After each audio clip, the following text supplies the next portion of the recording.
हरि ओम। कैसे हैं आप सब? आशा करती हूँ आप सब अच्छे होंगे। तो शुरू करते हैं आज का सत्संग। ओम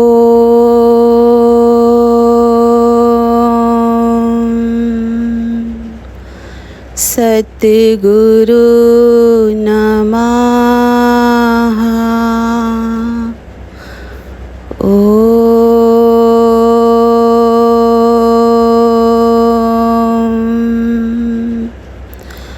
परमात्मने नमः। श्लोक।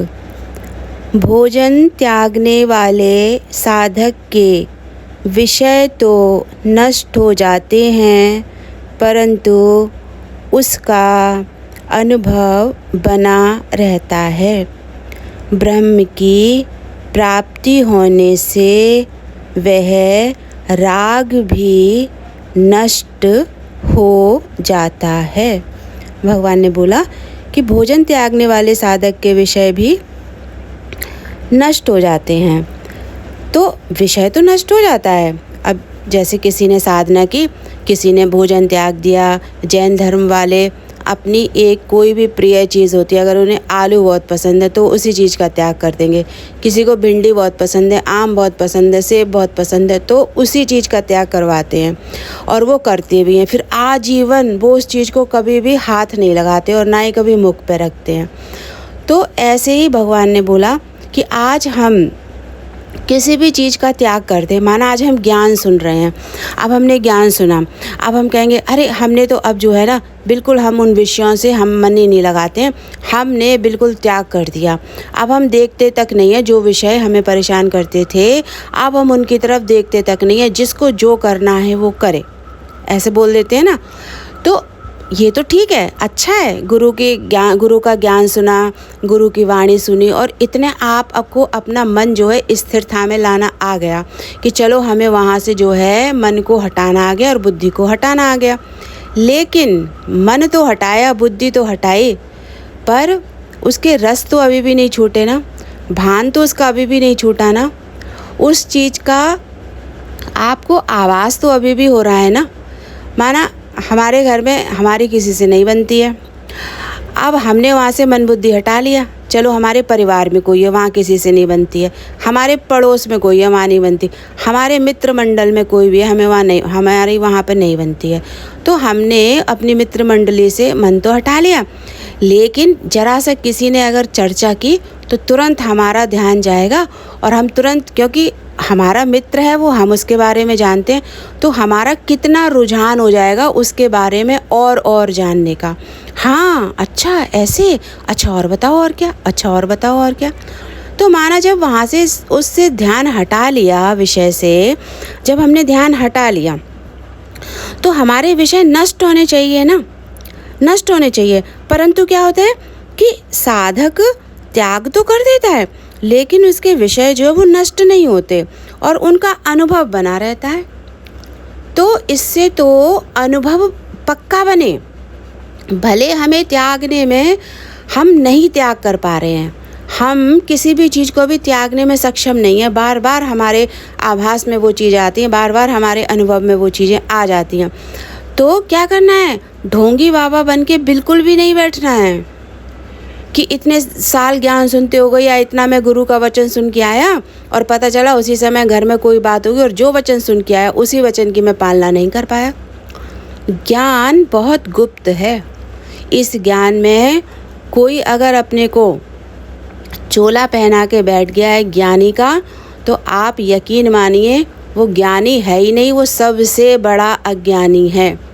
क्योंकि ज्ञानी वही है जिसके आगे रोज निरंतर वही परिस्थितियां आती हैं और वो उन्हीं परिस्थितियों का रोज जो है उन्हीं परिस्थितियों से लड़ता है, रोज उन परिस्थितियों से झगड़ता है और रोज उन परिस्थितियों से अनुभव लेता है।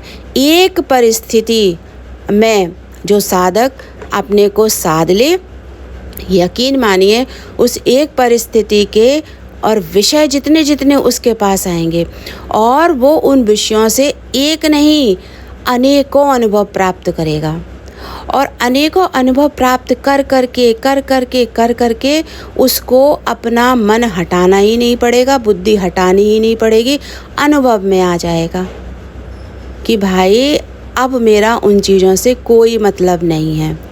संसार में एक योगी इतना स्वच्छंद होके रहता है, उसके पास सारे रिश्ते होते हैं और उसका तो कारोबार और बढ़ जाता है। सुख का, साधनों का, धन का, पदार्थ का, व्यक्तियों का, सब बढ़ता है और वो सब की मौज मनाता है। और उससे अंदर में पूछो तो उसके अंदर में रत्ती मात्र भी आभास नहीं है किसी भी चीज़ का। वो इतना तैयार होता है एक योगी जिसने विषयों को त्याग कर दिया, और त्याग करने के बाद उनका अनुभव है उसके पास कि भाई मैंने त्याग कर दिया है, सब सामने, सब कुछ सामने है, लेकिन अनुभव बन गया उसका कि सब कुछ सामने होते हुए भी वो हर किसी से जुदा है। वो सारा पार्ट अदा करते हुए भी हर पार्ट से अपने को दूर करके बैठा है। किसी को समझ में नहीं आएगा, ये अनुभव की बात अनुभव वाला ही जानता है। और जो अनुभवों का ढोंगी बाबा बन के बैठ जाते हैं ना, जी हम तो बेटे के अब बर्थडे में नहीं जाएंगे, अब जी हम शादी ब्याह में नहीं जाते हैं, अब जी हम कहीं नहीं जाते हैं, अब तो भाई हमने हर जगह से अब तो हमने सारी चीज़ों से मन मोड़ लिया। भाई मन मोड़ा नहीं, उसको ज़बरदस्ती रोक के बैठे हो। किसको पसंद नहीं होगा शादी ब्याह में जाना? ये तो तुमने अपने मन को मार के बैठे हो तुम कि मैं शादी में नहीं जाऊंगा, मैं पार्टी में नहीं जाऊंगा, मैं तो भैया घर ही पे ठीक हूँ। अपनी भजन लेके बैठ गए, भगवान की वाणी लेके बैठ गए, अब कौन तैयार हो भैया, अब शरीर नहीं चलता है। हजार बहाने हैं ना। तो सही है, किसी का शरीर नहीं चलता तो वो मना कर देता है नहीं जाना, वो बात अलग है, लेकिन अंदर में आभास तो कितना पड़ा रहता है। फिर उसी दिन ज्ञानी बन जाएगा, कुछ नहीं पूछेगा। उसके बाद जब तक उसके कानों में बात पड़ नहीं जाएगी, फलाने की शादी में ये आया था, ऐसा उन्होंने फंक्शन किया था, वैसा फंक्शन किया था। बताओ ऐसा कौन है जो एक भी बात सुने ना? कोई है ऐसा? सब सुनने को तैयार रहते हैं। 2 दिन बाद, 4 दिन बाद, महीने भर बाद, फलाने की शादी में ऐसा हुआ था, आप नहीं गई थी। बोलो है इतना किसी में ताकत कि इसको बिल्कुल उसी जगह स्टॉप कर दे कि बिल्कुल स्टॉप हो जाओ, मुझे इस विषय से मतलब नहीं है। तो देखो, अगर हम स्टॉप हो गए उन विषयों से मतलब ना रखने के कारण, तो भी हम ज्ञानी नहीं हुए, तभी भी हमने जोरी से अपनी इंद्रियों को कंट्रोल किया। ज्ञान इतना सहज है कि पूरे संसार में सब वर्तन करो और हर चीज़ से न्यारे प्यारे होकर के रहो। ये संसार परमात्मा ने बनाया। सोचो, परमात्मा ने जब पूरा संसार बनाया, रीति बनाए, रिवाज बनाए, हर चीज़ परमात्मा ने बनाई, तो आप ये बताओ परमात्मा को भाता नहीं होगा क्या ये सब कुछ? उसको पसंद नहीं है सब कुछ? उसको संसार का हर काम पसंद है। परमात्मा बिल्कुल भी सादगी नहीं पसंद करता है।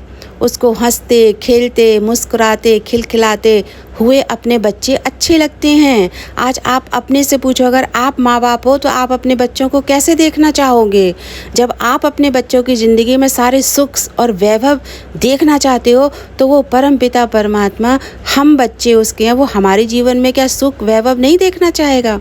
वो सुख और वैभव ही देखना चाहता है। बस वो केवल ये कहता है कि तू, जैसे मैंने सारा संसार बना दिया, मैं मौज लेता हूँ इस संसार की, ऐसे तू भी ये सारा संसार जो भी तूने बनाया है, बस तू भी उसकी मौज ले पाए, मान मत हो उसमें। बस ये जो हम सच बता रही हूँ, पहले मैं भी बहुत ही ज़्यादा सत्संग में इतनी कट्टर थी कि मैं क्या बताऊँ। तो निराकार अगर मेरे ऊपर कृपा ना करता और मैं इस जगह से अलग ना होती, तो आज मैं ये अलौकिक ज्ञान ना तो बता पाती और ना खुद प्राप्त कर पाती, क्योंकि मैंने अपनी लाइफ का मेरी सास के जाने के बाद बिल्कुल साध्वी बन के गुजारा है, और अंत समय तक भी वैसे ही रहती शायद मैं, अगर निराकार मेरे ऊपर कृपा ना करता, मेरी परिस्थितियाँ चेंज ना करता और एक अलौकिक ज्ञान से मुझे भरपूर ना करता। तो ज़िंदगी है हंसी खुशी बिताने का नाम, और आपकी ज़िंदगी अपनी है, इसको अपने लिए जियो और अपने लिए जी करके अनुभव करते चलो, और कुछ भी त्याग करने की ज़रूरत ही नहीं पड़ेगी। कोई चीज़, कोई विषय आप त्याग नहीं कर सकते हो। आप किसी भी चीज़ का त्याग कर दो, आपके मन में वो बात बार बार आकर के आपको दोहराएगी अंदर से, तुमने तो त्याग कर दिया, तुमने तो त्याग कर दिया, तुमने तो त्याग कर दिया। बार बार अंदर वाला आपको बोलेगा। तो जब त्याग कर दिया है तो अंदर वाला बोलेगा क्यों? फिर तो शांत होना चाहिए ना। तो इसलिए केवल समझनी है ये बात। आज हम बेटी बने, आज हम बहू बने हैं, आज हम पत्नी बने हैं, आज हम बहन बने हैं, आज हमारा जो भी रिश्ता है, दादी का है, नानी का है, चाची का है, किसी का भी कोई भी रिश्ता है, जहाँ जाके प्यार लुटाने की ज़रूरत नहीं है। जो सामने आ जाए मौज मनाओ, उसको प्यार मत करो, अपने लिए उसको प्यार करो। बेटे को प्यार मत करो, बेटी को प्यार मत करो, पति को प्यार मत करो कि मैं उनको करती हूँ। अपने लिए सबको प्यार करो, और जहाँ मन मिलता है वहाँ करो, और जहाँ मन नहीं मिलता है वहाँ बिल्कुल मत करो। क्योंकि अगर जहाँ मन नहीं मिलेगा और वहाँ पर भी अगर अनुभव करने के लिए प्यार लुटाओगे तो उसमें भी बहुत बेचैनी होगी। उन विषयों को त्याग कर दो जहाँ मन नहीं मिलता, वहाँ त्याग करो। वहाँ मेहनत करने की क्या ज़रूरत है? इग्नोर कर दो, पढ़े या पढ़े रहने दो। आज हम जाते, इतने सारे कपड़े होते हैं, हमारी जो स्थिति होती है हम अपने बजट में लेके चले आते हैं। बाकी से हमने देखा तो महंगे हैं भाई, हम नहीं ले सकते, इधर उधर की और अपना चले आए। मन बना लिया ना, क्या हम फिर उस बात का चिंतन करते हैं? किसी बात का चिंतन नहीं करते।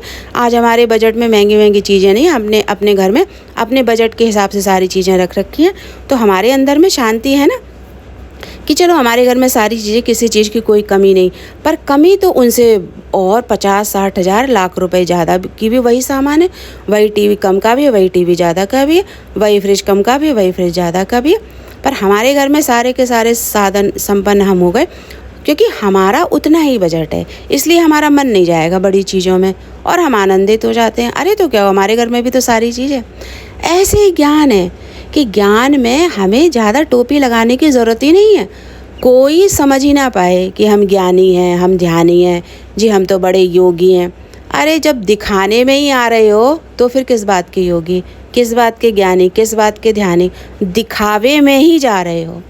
इसलिए जो सच्चा ज्ञानी और सच्चा योगी होता है वो संसार की भांति रहता है और भरपूर अपना जीवन जी के जाता है, और जीते जी उसके अंदर में किसी भी विषय का वो त्याग नहीं करता है। वो सारे विषयों में रमता है और सारे विषयों का आनंद लेता है, और सारे विषयों का आनंद लेते हुए अपने से बिल्कुल अलग हो जाता है। जैसे मधुमक्खी शहद बनाती है, शहद का छत्ता बनाती है और उसके बाद अलग हो जाती है। यूज़ तो कोई दूसरे ही कर रहे हैं। ऐसे ये ज्ञानी मधुमक्खी की तरह होता है, जो इस संसार से सारा का सारा रस ले लेता है।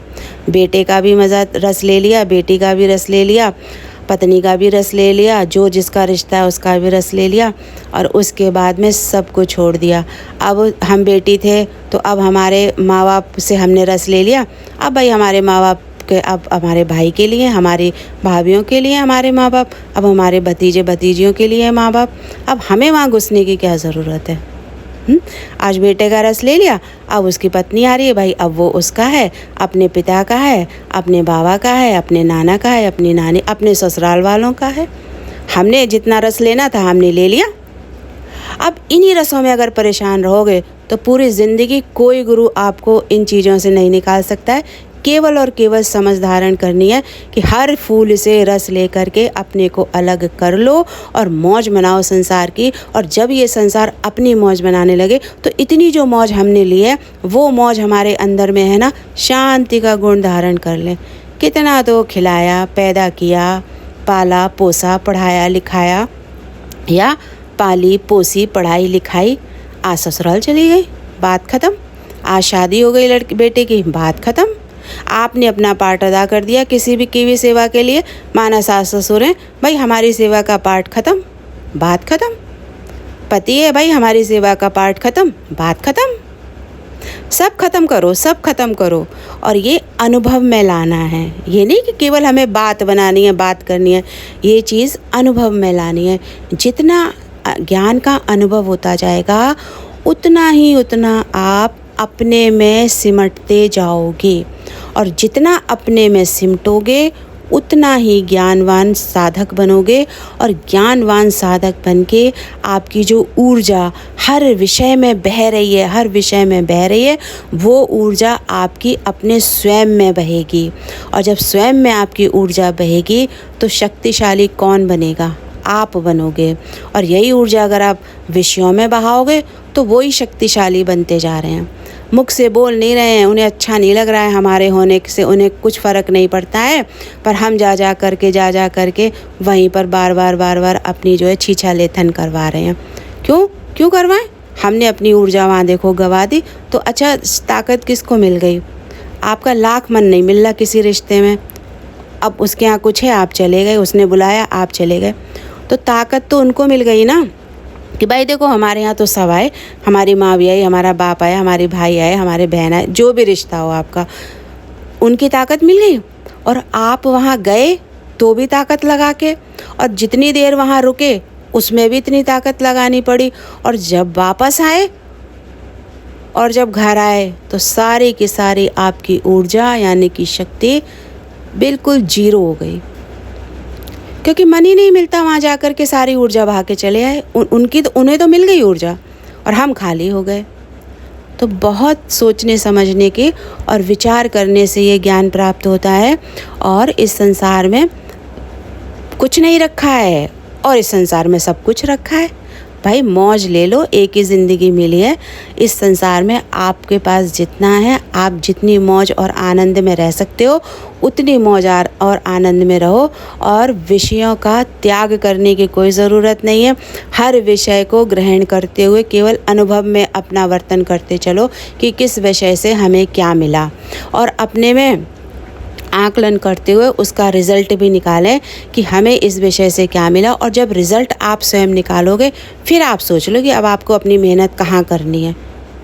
अब ये मेहनत खुद में कर लो या फिर वापस उन्हीं विषयों में कर लो। उसके बाद 4 साल के बाद फिर बैठोगे आकलन करने के लिए, फिर 4 साल के बाद फिर बैठोगे आकलन करने के लिए कि हाय मुझे क्या रिज़ल्ट मिला, हाय मुझे क्या रिज़ल्ट मिला।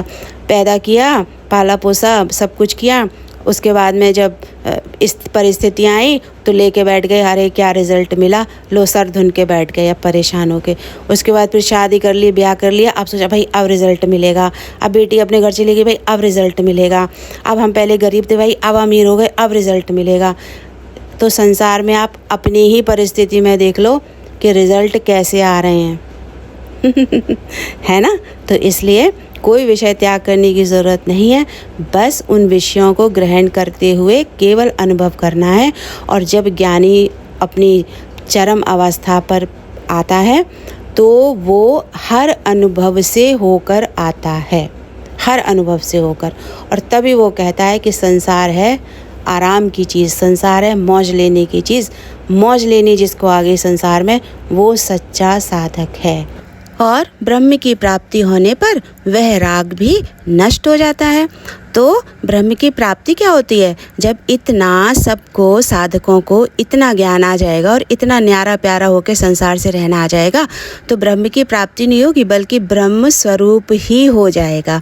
जैसे आज ब्रह्मा ने सारा संसार बना दिया अलग, ऐसे एक साधक अपना सारा बनाए हुए संसार से अलग हो जाता है और बहुत मौज लेता है।